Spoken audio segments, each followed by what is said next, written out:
change and go further and further. But with the spiritual obstacles, how we grow and keep moving further and further. Okay, so when we are trying to pursue something in the material world, if we come across an obstacle, then is it just that we should stop there because the obstacle is teaching us just give up? It's not destiny. Maybe it's not destiny. So say for example someone has an exam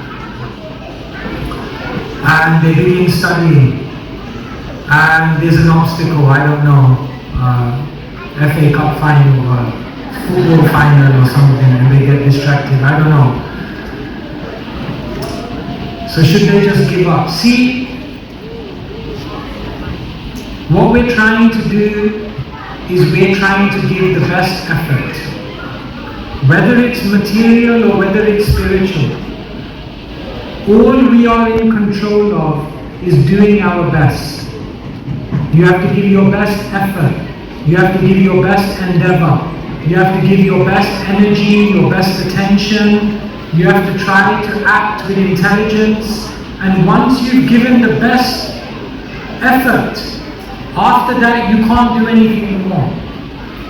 So it's not that we just give up at the first obstacle. We have to continue giving effort.